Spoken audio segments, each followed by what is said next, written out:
Revenge. A novel by Lizelle.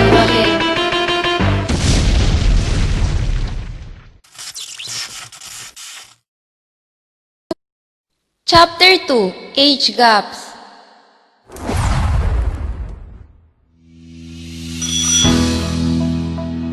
It was 2 weeks ago. Gian and some of our friends were not here.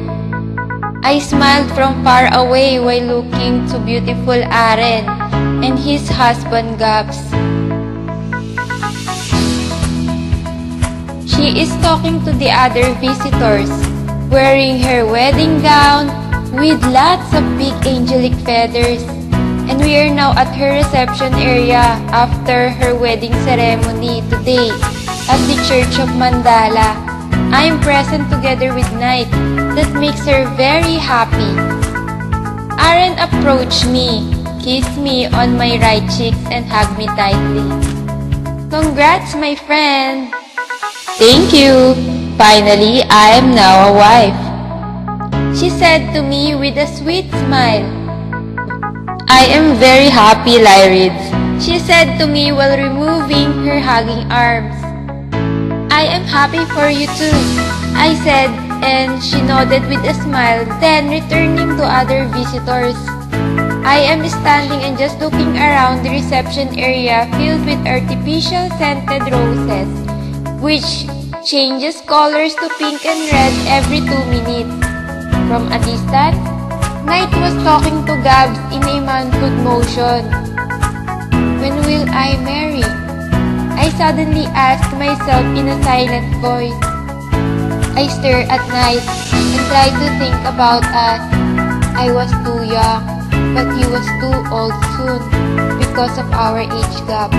I said to myself, because of these complicated situations between us, I want Knight to be my husband, but I need first to be a successful woman. I think deeply. He won't like me more if I became too dependent on him, I even added. Knight saw me looking. He smiled at me in a formal manner while walking towards me. Knight was a seductive man in 32, with a muscular body. He also earned lots of money that can sustain our life and make us stable if in case we get married soon. Knight stand at my left side and smiled. Soon, we will be the next couple to marry. He happily said while looking at me.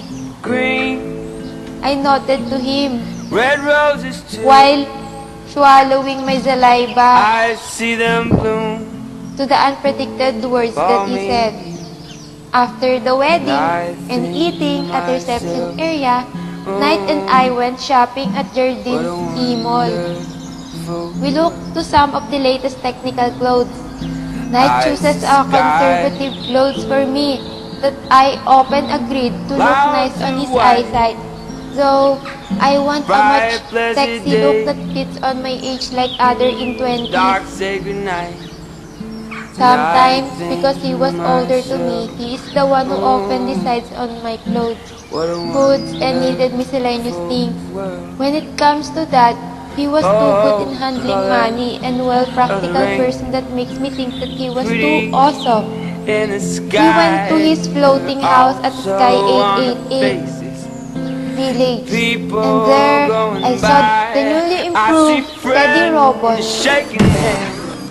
who operated the whole system of his round-optimized network house with full of different types of time machines and research study on the second floor of his house. I can see that Teddy was no longer an ordinary teddy bear appearance.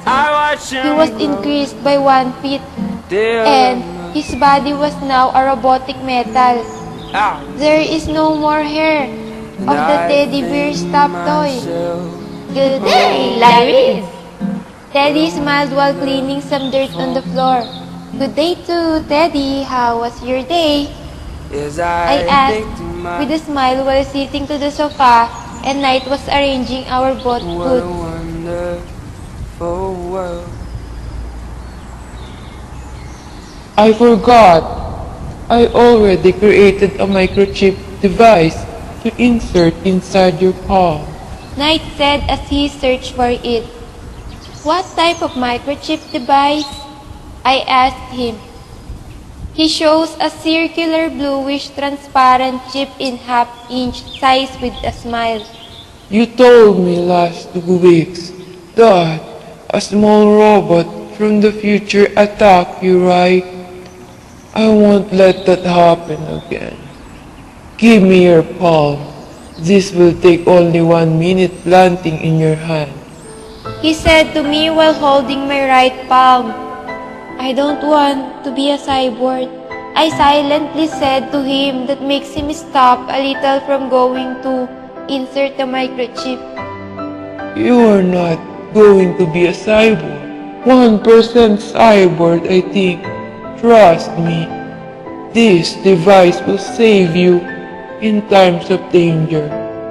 Okay, just insert it quickly inside my palm. I nodded as he uses his insertion device. When he is inserting the device, I closed my eyes for the pain, but suddenly I think that my mind just time traveled. I saw my older self walking in the floating aisle in water that waved on the white glowing wedding dress. I am so beautiful in that dress, I said from far away while seeing my older self. On the edge of the aisle, I saw a different guy. I can clearly see his face and gets blurry as I focus my eyes on him. Oh no, he is not Knight, I said as I can distinguish his height and body structure, which is potentially near the age of my older self. What? I know this is only a dream. I should wake up now. Knight is supposed to be my future husband, and I already time traveled in my future time, but why this time is different? I said to myself while holding my lips. My right palm suddenly flashes a light that makes me disappear. I woke up and saw Teddy on my side. Is it painful, right? You almost lost consciousness, Teddy said while pointing into my right palm. Yes, I think so, I said while looking into my right palm with the unseen implanted microchip from Knight. I can detect you every time and anywhere you are in trouble. That device is totally awesome. I think that it's more from that. That device is a collective study and work of Knight. I therefore can say that it is small, but it is greatly powerful, Teddy additionally said in a happy motion. It was boring here, so I time traveled at different time, but a kid tortured me, thinking that I was only a toy. That is why I returned back here again. It was a very traumatic experience. I was an artificial intelligence for time traveling, but being played by some abusive kids in the past dimension. Teddy funnily explained to me with lots of crazy movements. It is okay, Teddy. You are the best time machine ever created in this time. I complimented Teddy while tapping nicely on his head. I know that. Thank you so much. Teddy smiled at me while circling and jumping all over the living room with happiness.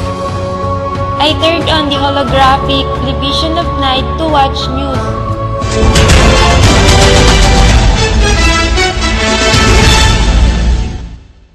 While watching Knight, he suddenly called me to cook the food for us, so I rushed and turned off the TV.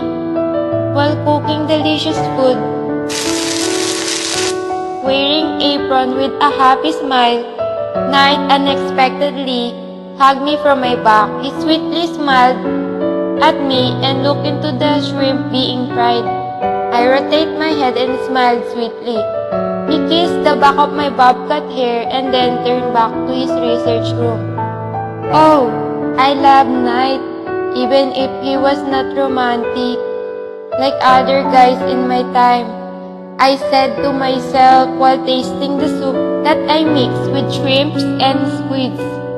Finally, I am done and all were prepared to the dining area. I went to Knight's research room to call him. You work too hard, my dear. Let's eat now, I said to him. He smiled and followed me to the dining area. He knew that it was my first time to call him like that. He dreamed to call each of us my dear or dear. But I do not like that term, so I just allowed each of us to use our own name. Knight sips the food I cooked. He smiled and said that it was too delicious. Teddy danced to the table and complimented me. I also want to taste that amazing food. Teddy is kidding because he is not allowed to eat food. I smiled happily and we all ate in a peaceful manner after praying to God. While eating, Knight asked me, Lyrid, where did you want to go? He asked me, at planet Earth. I want to see the snow for the first time. I responded to him. That makes him smile. Okay, we can go there one day. He responded to me. That makes me happy. Knight took me home without holding my hands, and we just walked together like strangers on a synchronized parallel lines. Goodbye, I said to him before entering the underground tunnel of our town 444 village. Goodbye too, my dear. He replied and he turned back and go by riding the available up escalators connected to the road on the Sky Town. I went home and I saw my mom waiting for me in a strict womanly appearance.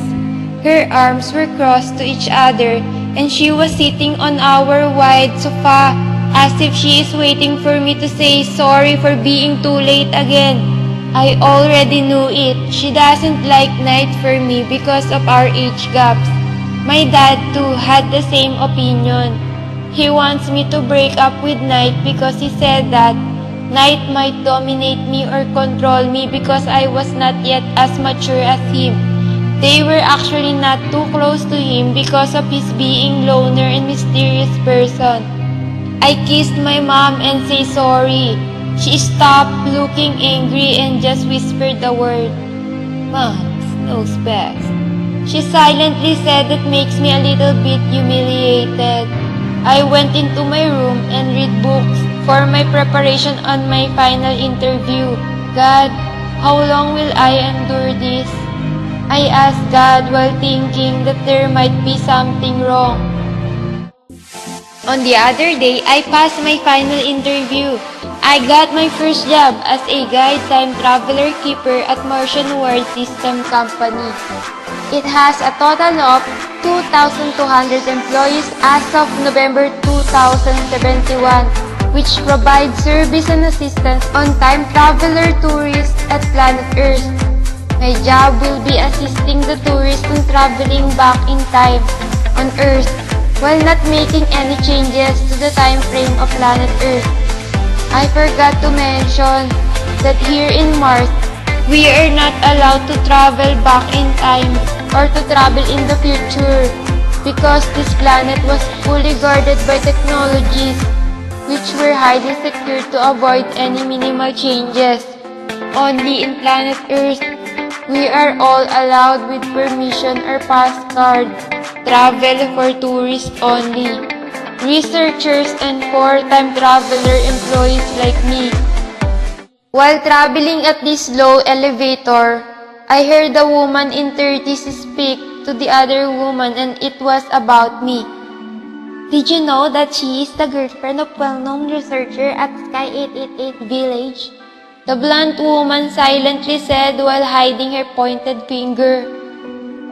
Ah, She's too young! The black-haired woman was shocked.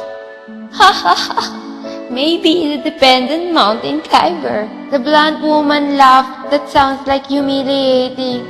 Yes, I think. Who would like to marry a guy which is older from you? The older woman whispered. I look at them in an angry appearance, but I can't do anything. I went to Face and Artsy Cafe, my favorite hangout. The whole place was built with glasses and walls were 15-feet mirrors. I ate my favorite blueberry cheesecake while crying a little about what I heard. I looked into my appearance. They were right. I looked too young for Knight. Tears fall more on my cheeks. After eating, I went at the glassy mirror rooftop. I was alone and looking to the fake human-created clouds and sun.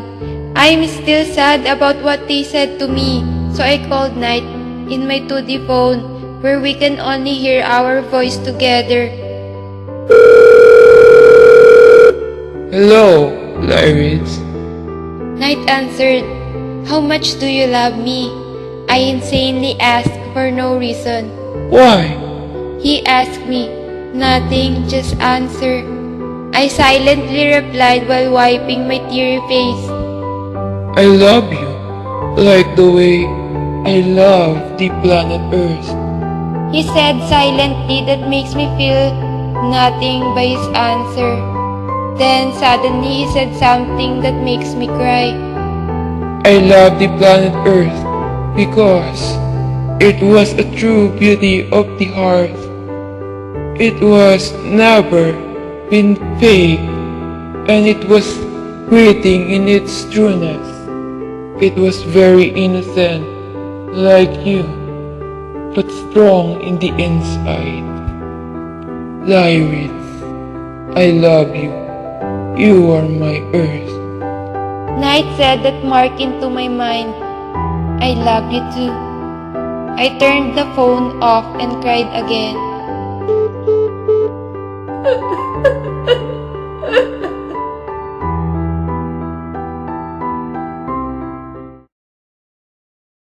I was walking alone again when a group of seems like unknown time travelers approached me. They are all wearing a much advanced shades and seems like wore fashionable and protective clothes. Come with us. We had topics to discuss. One of them said while attaching up a flexible transparent device on my back to allow my body to be intact to their movement as they walk.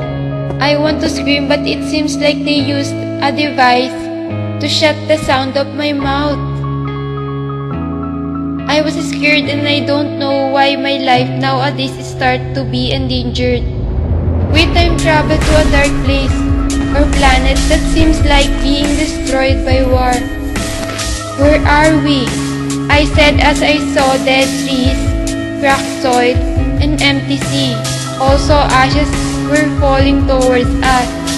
It's like planet Earth. We are on planet Earth, young lady. In our time frame. One of them angrily said, What happened to planet Earth? I asked. No need to explain that. We need you to pay for this destruction. Their lead man said, Should we contact him now? Or just kill the lady to show him how ruthless we are?